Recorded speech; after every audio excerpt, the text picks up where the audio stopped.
Hello class 12। तो कैसे हैं आप सब? आई होप आप सब अच्छे होंगे और मस्त होंगे। स्वागत है आप सभी का हमारी इस प्रारंभ सीरीज के अंदर। और ये सेशन आप लोग देख रहे हैं 2025 और 2026 का बच्चों। आज की इस क्लास में और इस लेक्चर नंबर 11 में 4 फीचर ऑफ शेयर्स के बारे में हम पढ़ने वाले हैं कि क्या 4 फीचर्स ऑफ शेयर्स होता है और उसकी किस तरीके से एंट्री की जाती है बच्चों। तो आज की क्लास बहुत इंटरेस्टिंग रहने वाली बेटा, प्लीज लास्ट तक क्लास को जरूर देखना। साथ ही साथ में एक और इंफॉर्मेशन मैं आपको दे देता हूं बेटा, इकोनॉमिक्स के अंदर, वो भी इंडियन इकोनॉमी में वन शॉट रिवीजन स्टार्ट हो गया है बेटा, जहां पर एक ही लेक्चर के अंदर पूरा एक चैप्टर आपको पढ़ाया जाएगा और उसी के ही सेकंड लेक्चर में पीवाईक्यू क्वेश्चंस भी हम लोग आपको बताने वाले हैं, जहां आपके सारे के सारे डाउट क्लियर हो जाएंगे। तो जाइए, अभी एक वीडियो आ चुका है बेटा वन शॉट का, चैप्टर नंबर 1 इंडियन इकोनॉमी में, देखिए उसको, क्योंकि उसके अगले लेक्चर में उसी से ही बहुत सारे रिलेटेड पीवाईक्यू क्वेश्चंस भी आने वाले हैं बेटा। तो चलिए आज की क्लास स्टार्ट करते हैं और समझते हैं कि हमारे यहां पर क्या इस पे देखने को मिल रहा है। देखो बेटा, ये क्वेश्चन है, प्लीज आप इसका स्क्रीनशॉट ले लो, फिर आगे बात हम बाद में करते हैं। अब देखो बेटा, यहां पर क्या है, एक क्वेश्चन है फोर फीचर। फोर फीचर मतलब क्या होता है? जब कोई शेयर होल्डर पैसा नहीं देता है किसी भी कॉल का, तो उसके शेयर को आम भाषा में अगर मैं बोलूं तो जब्त कर लिया जाता है, उसके सारे राइट्स उस शेयर होल्डर से ले लिए जाते हैं, ताकि अगर कंपनी कल को चाहे तो उसी शेयर को किसी थर्ड पर्सन को बेच सके।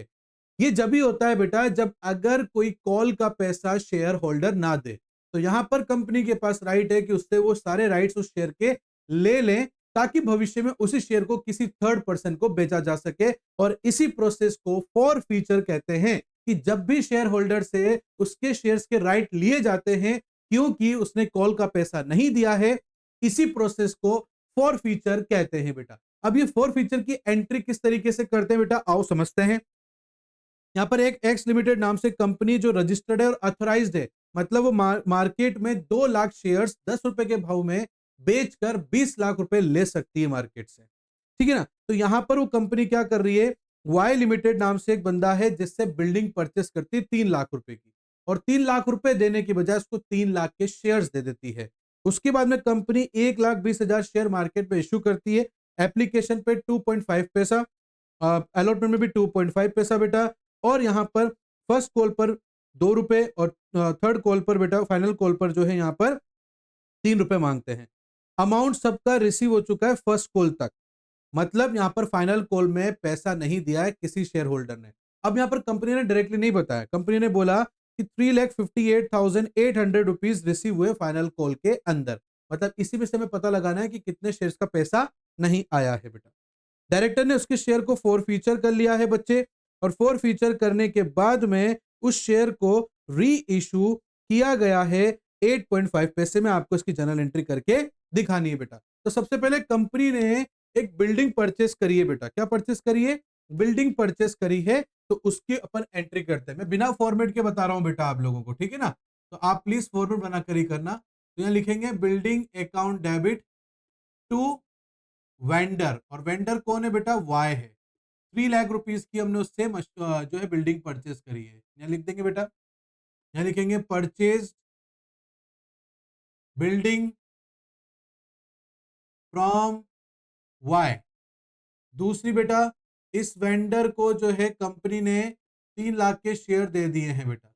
तो बेटा इक्विटी तो शेयर है नहीं, डायरेक्टली शेयर लिख रखा है, तो आप लोग लिखेंगे शेयर कैपिटल अकाउंट 3 लाख रुपए, रुपए ना देकर शेयर दे दिए बेटा। यहाँ लिख देंगे परचेज कंसिडरेशन, कि भाई परचेस कंसिडरेशन हुआ है ना, डिस्चार्ज बाय, यहाँ लिख देंगे अपन डिस्चार्ज बाय शेयर से।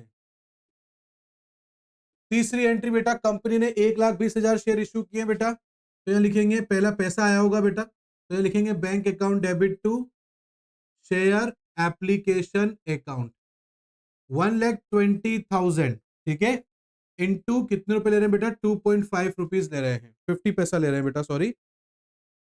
तो 1,20,000 इंटू 2.5 पैसा मीन्स हो गया बेटा 3 लाख रुपए कंपनी के पास एप्लीकेशन का आ गया है। तो यह लिखेंगे एप्लीकेशन मनी रिसीव्ड, ठीक है।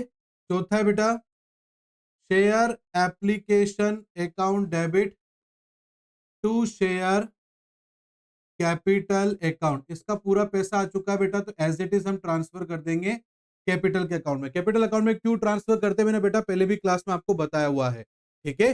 और यहां लिख देंगे application money transferred to share capital account. पांचवी एंट्री बेटा यहां पर लिखेंगे शेयर अलॉटमेंट का पैसा। अब हम पहले पैसे मांगेंगे और फिर उसके बाद हमें पैसे मिलेंगे। एप्लीकेशन में पहले पैसा आता है फिर ट्रांसफर करते हैं, अब उसके बाद में हम पैसे मांगेंगे अलॉटमेंट के, फिर हमारे पास पैसा आएगा। तो यहां पर भी लिखेंगे टू शेयर कैपिटल अकाउंट। 1,20,000 और इस पे भी 2.5 पैसा मांग रहे, मतलब बेटा इस पे भी 3 लाख रुपए आने चाहिए। कंपनी ने पैसा मांगा, हम यहाँ लिखेंगे अलॉटमेंट मनी क्या है, ड्यू है।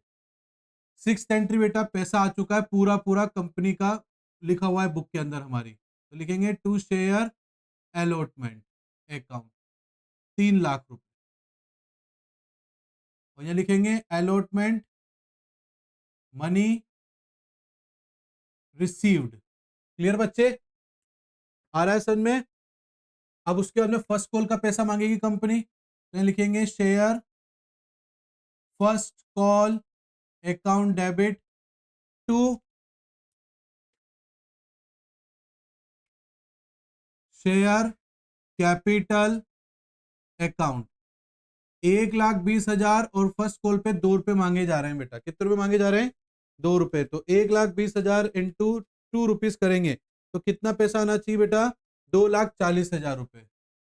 तो फर्स्ट कॉल तक सारा पैसा आया हुआ है। यहां लिखेंगे बेटा फर्स्ट कॉल मनी ड्यू है। अब इसका पैसा आ चुका है बेटा, तो लिखेंगे bank account debit to share first call account 2,40,000 और 2,40,000। फर्स्ट कॉल मनी रिसीव्ड है। नाइन्थ एंट्री बेटा फाइनल कॉल की है, तो share final call account debit to share capital account. 1,20,000 share पर 3 रुपए लेने हैं बेटा हमें। कितने रुपए लेने हैं बेटा, 3 रुपीज लेना है। तो 1,20,000 इंटू 3 रुपीज करेंगे बेटा, तो हमारे पास आने चाहिए 3,60,000 रुपीज। कितना आने चाहिए बच्चे, 3,60,000 रुपीज आने चाहिए। अब यहाँ पर लिखेंगे बेटा हम यहाँ लिखेंगे फाइनल कॉल मनी क्या है, ड्यू है। अब 10th एंट्री है। 10th एंट्री में बोला गया है कि 3,58,800 रुपीज आए हैं। कितने शेयर्स पर बेटा, 1,20,000 के शेयर पर। ठीक है बेटा, तो ये आपको निकालना है बेटा यहाँ पर कि भाई कितने शेयर्स पर हमारे पास पैसा नहीं आया है। इज दैट क्लियर बच्चे। तो यहाँ पर हमारे पास में बेटा कितने रुपए बेटा ये, तो हमारे पास में ये पैसा आया है सर, देखो यहाँ ध्यान से देखो बेटा, हमारे पास आना कितना चाहिए था, 3,60,000 रुपए। कितना आया बच्चे, हमारे पास में आया है सर 3,58,800 माइनस करेंगे बेटा यहाँ पर हम लोग 3,60,000, मतलब 1,200 रुपए। 1,200 रुपए नहीं आए हैं। कितने रुपए के हिसाब से, 3 रुपए के हिसाब से, मतलब 400 शेयर का पैसा नहीं आया है। मतलब 400 शेयर जिसके पास होंगे उसने पैसे जमा नहीं कराए। तो पहले तो इसकी एंट्री कर लो बेटा कि बैंक अकाउंट डेबिट, ठीक है ना। तो यहाँ लिखेंगे calls in arrear account debit और to share final call account. 3,60,000 आने चाहिए थे, ठीक है। आए कितने, 3,58,000। ये 3,58,800 रुपीज। तो कितने नहीं आए बेटा, तो यहाँ पर देखो 3,60,000 आने चाहिए, 3,58,800 रुपीज आए हैं, मतलब 1,200 रुपीज नहीं आए हैं। अब इस 1,200 को बेटा अगर आप 3 से डिवाइड कर दोगे तो कितने शेयर पर पैसा नहीं आया है वो आ जाएगा। तो 1,200 को 3 से डिवाइड करा तो लिखा आ रहा है 400। तो यहाँ लिखेंगे बेटा कि final call money received except on 400 share. अब कंपनी ने बेटा ये जो शेयर है फॉर फीचर कर लिए, मैं इसको रब कर रहा हूं बेटा, प्लीज स्क्रीनशॉट आप लोग ले लेना बेटा।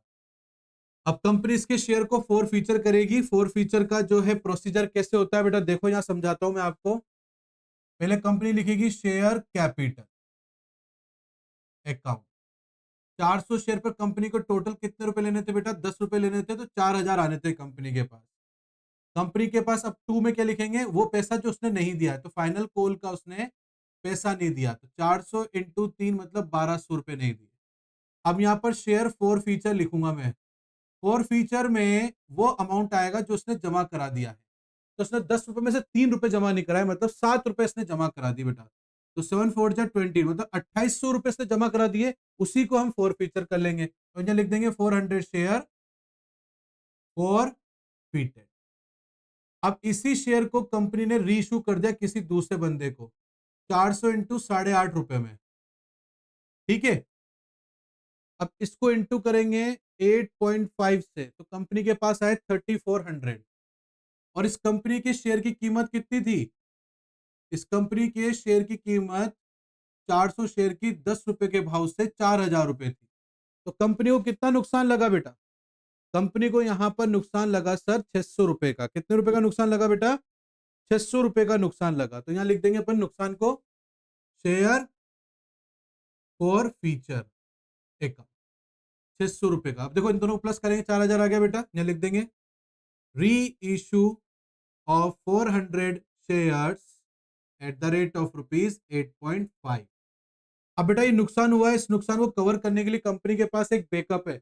ये शेयर फॉर फ्यूचर का जो पुराना शेयर होल्डर है ना, उसके 2800 रुपए हमारे पास ही हैं, हमने उसको नहीं दिए, ठीक है ना। तो ये 600 का नुकसान हम इसमें से बियर करेंगे, और बियर करने के बाद यहाँ जो अमाउंट बचेगा उसे हम कैपिटल रिजर्व में डाल देंगे बेटा। तो यहाँ लिखेंगे बेटा share for future account debit to, बाकी बचा हुआ कहाँ डाल देंगे बेटा अपन, कैपिटल रिजर्व में डाल देंगे बेटा। तो हमारे पास 2800 रुपए हैं, उसमें से 600 रुपए हमने कवर कर लिए बेटा, तो हमारे पास में 2200 रुपीज बच गए बेटा। इस 2200 रुपीज को हम ट्रांसफर कर देंगे। इज दैट क्लियर बेटा। तो यहां पर लिख देंगे balance of share for future amount, लिखेंगे balance of share for future amount transferred to capital reserve. Is that clear. आ रही बात समझो बेटा आप लोगों को। तो इस तरीके से हम लोग हमारे अकाउंट को मेंटेन करेंगे, हमारी जनरल एंट्री इस तरीके से फॉर फ्यूचर की बनाई जाएगी बेटा। आई होप आपको अच्छे समझ में आया होगा बेटा। फिर भी कोई डाउट आता है तो आप कमेंट करके हमसे पूछ सकते हो, और कोई सजेशन देना चाहो, कोई टॉपिक और अलग से आपको पढ़ाना है तो उसके बारे में हमें बता सकते हो बेटा। बट एक बात का ध्यान रखना बेटा, इकोनॉमिक्स के अंदर वन शॉट रिवीजन स्टार्ट हो गया है, जहां पर हम लोग आपके लिए हर चैप्टर वाइज पीवाई के क्वेश्चन भी लेकर आएंगे एक चैप्टर के रिवीजन के बाद। जैसे मतलब अभी इंडियन इकोनॉमी में चैप्टर नंबर 1 का रिवीजन चल रहा है, जो हमने वन शॉट पे कंप्लीट कर लिया पूरा चैप्टर। अब जो नेक्स्ट लेक्चर आएगा बेटा, उसी चैप्टर से रिलेटेड पीवाई के क्वेश्चन हम लोग वहां डिस्कस करेंगे।